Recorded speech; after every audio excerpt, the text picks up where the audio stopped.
എല്ലാവർക്കും ഞാൻ നന്ദി ഈ ഒരു അവസരത്തിൽ രേഖപ്പെടുത്തുകയാണ്. കാരണം അത് അത്ര വലിയ റിസ്ക്കാണ് എന്നെ പോലത്തെ ഒരാളെ വെച്ച് അവരുടെ കരിയർ തുടങ്ങുക എന്നുള്ളത്. So I respect them for that. ഞാൻ എപ്പോഴും മുൻഗണന കൊടുത്തിരിക്കുന്നത് അവർക്കാണ്. മീഡിയയ്ക്ക് ഒരുപാട് നന്ദി, ഒരുപാട് സപ്പോർട്ട് നിങ്ങളുടെ എല്ലാവരുടെയും ഭാഗത്തുനിന്നുണ്ടായി. പിന്നെ എന്നെ വിശ്വസിച്ച് എന്നെ പാർട്ണറാക്കിയ തോമസ് തിരുവല്ല, അദ്ദേഹത്തിന് ഒരുപാട് നന്ദി. കൃഷ്ണദാസിനെ പോലെ ഡെബ്യൂട്ടന്റ് ഡയറക്ടേഴ്സ് അല്ലെങ്കിൽ റൈറ്റേഴ്സ് എന്നെ വച്ച് അവരുടെ കരിയർ തുടങ്ങാൻ വേണ്ടി തീരുമാനിക്കുകയാണ്. അവരുടെ ജീവിതം കരിയർ നമ്മുടെ ജീവിതത്തിൻ്റെ ഭാഗമാണ്, ഒരു മെയിൻ ഭാഗമാണ്. അത് എന്നെ ഹീറോ ആക്കി പടം ചെയ്യാൻ വേണ്ടി തീരുമാനിച്ച കൃഷ്ണദാസ് ഉൾപ്പെടെ എന്നെ വെച്ച് പടം ചെയ്ത ഡെബ്യൂട്ടന്റ് ഡയറക്ടേഴ്സും റൈറ്റേഴ്സും പ്രൊഡ്യൂസേഴ്സിനും എല്ലാവർക്കും ഞാൻ നന്ദി ഈ ഒരു അവസരത്തിൽ രേഖപ്പെടുത്തുകയാണ്. കാരണം അത് അത്ര വലിയ റിസ്ക്കാണ് എന്നെ പോലത്തെ ഒരാളെ വെച്ച് അവരുടെ കരിയർ തുടങ്ങുക എന്നുള്ളത്. So I respect them for that. ഞാൻ എപ്പോഴും മുൻഗണന കൊടുത്തിരിക്കുന്നത് അവർക്കാണ്. എനിക്കൊരു സിനിമയുടെ കഥ ഇഷ്ടപ്പെട്ടാൽ ഞാൻ ആ സംവിധായകനും ആ റൈറ്റർക്കും ആ പ്രൊഡ്യൂസർക്കും ഞാൻ ഏറ്റവും ആദ്യം ഡേറ്റ്സ് കൊടുക്കും. ആ ഡേറ്റ്സ് ഞാൻ തെറ്റിക്കില്ല. എനിക്കും പുറത്തുനിന്നൊക്കെ ഓഫേഴ്സ്, ഐ മീൻ അതർ ലാംഗ്വേജസിൽ നിന്നൊക്കെ ഓഫേഴ്സ്, നല്ല വലിയ പടങ്ങളിൽ എനിക്ക് ഓഫേഴ്സ് വന്നിട്ടുണ്ട്, തെലുങ്കുന്നും തമിഴിൽ നിന്നൊക്കെ.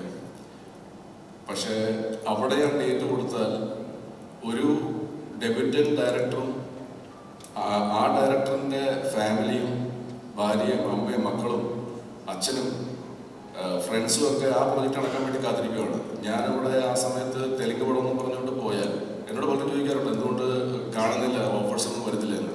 വരാത്തതുകൊണ്ടല്ല, പക്ഷെ ഞാൻ ഇവിടെ കമ്മിറ്റ് ചെയ്ത് ഇത് ആദ്യം പാലിക്കുക എന്നുള്ളതാണ്. എനിക്കറിയാം എൻ്റെ അമ്മയച്ഛനും അല്ലെങ്കിൽ എൻ്റെ ഭാര്യയും ഒരു പ്രൊജക്റ്റിന് വേണ്ടി വെയിറ്റ് ചെയ്യുന്നത്. അപ്പോൾ ഡെഫിനറ്റ്ലി ഒരു ഡെബ്യൂട്ടന്റ് വരുന്ന സമയത്ത് അവിടെ എനിക്ക് പറയാൻ വളരെ ഈസിയാണ്, അവരത് അക്സെപ്റ്റ് ചെയ്യുകയും ചെയ്യും. അത് നമുക്ക് അടുത്ത മാസം വേണ്ട, നമുക്ക് 2 മാസം കഴിഞ്ഞിട്ട് നമുക്ക് ഷൂട്ട് ചെയ്യാം.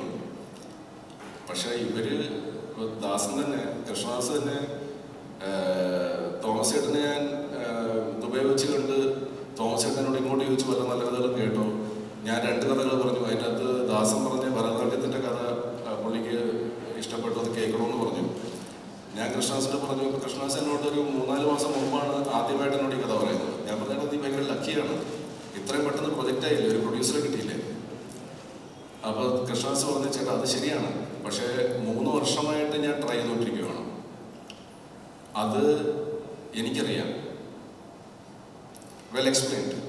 എന്നുവെച്ചാൽ ആ 3 വർഷം നമ്മൾ കാണുന്നില്ല, ഞാൻ ആ 4 മാസം മാത്രമേ കാണുന്നുള്ളൂ. അപ്പം അങ്ങനെ വരുമ്പോഴത്തേക്ക് ഞാൻ ദാസിന് ഡേറ്റ് കൊടുത്തിട്ട് പിന്നെ ഞാൻ തെലുങ്ക് പടത്തിൽ അഭിനയിച്ചിട്ട് വരാം, എനിക്ക് വേണമെങ്കിൽ കൺവിൻസ് ചെയ്യാം. തെലുങ്കിൽ അഭിനയിച്ചാൽ ചിലപ്പം നമുക്ക് കുറച്ചുകൂടെ അവിടെ ഒരു റീച്ച് കിട്ടും, അപ്പോൾ നമുക്ക് നമ്മുടെ പടത്തിന് ഗുണം ചെയ്യുമെന്നൊക്കെ പറഞ്ഞുകൊണ്ട് പറഞ്ഞാൽ ഏതൊരു ഡെബ്യൂട്ടന്റ് ഡയറക്ടർ സമ്മതിക്കും. പക്ഷേ ഞാനത് ചെയ്യാറില്ല. അതുകൊണ്ടാണ് എന്നെ അതർ ലാംഗ്വേജ് കാണാത്തത്. അങ്ങനെ ഇത്ര കാര്യം പറഞ്ഞത് നമ്മുടെ സിനിമയായിട്ട് റിലേറ്റഡ് അല്ല. പക്ഷേ ഈ പടം അല്ലെങ്കിൽ ഭരതനാട്യം ദാസൻ എന്നെ വെച്ച് ചെയ്തു. അവൻ്റെ കരിയർ സ്റ്റാർട്ട് ചെയ്യുന്നത് എന്നെ ഹീറോ ആക്കിയാണ്. അവനിൽ എന്നെക്കാളും വിശ്വാസം കൃഷ്ണദാസോ അല്ലെങ്കിൽ ബാക്കിയുള്ള ഡെബ്യൂട്ടന്റ് ഡയറക്ടേഴ്സ് എന്നെ വെച്ച് പടം ചെയ്ത ആൾക്കാർക്ക് എന്നെക്കാളും വിശ്വാസമുണ്ട്. അതുകൊണ്ടാണ് അവരെ ചെയ്തത്. അപ്പോൾ ഈ ഒരു അവസരത്തിൽ എല്ലാവരോടും നന്ദി. Thanks a lot media, thanks audience,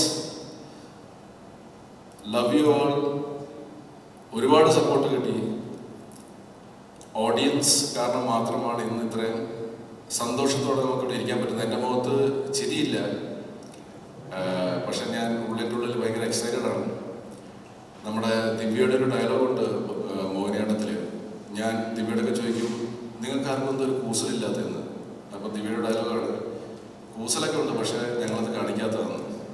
അപ്പോൾ അത് പറഞ്ഞ പോലെ ഞാനിപ്പോഴൊരു സ്വപ്നലോകത്താണ്. ഇതൊക്കെ ശരിക്കും സംഭവിക്കുന്നുണ്ടോ? ഇത്ര ആൾക്കാരൊക്കെ തിയേറ്ററിൽ കയറുന്നുണ്ടോ? ഇത്രയൊക്കെ റെസ്പോൺസസ് ഇത് ശരിക്കും സംഭവിക്കുന്നുണ്ടോ എന്നൊക്കെയുള്ളൊരു ഇതിലാണ്.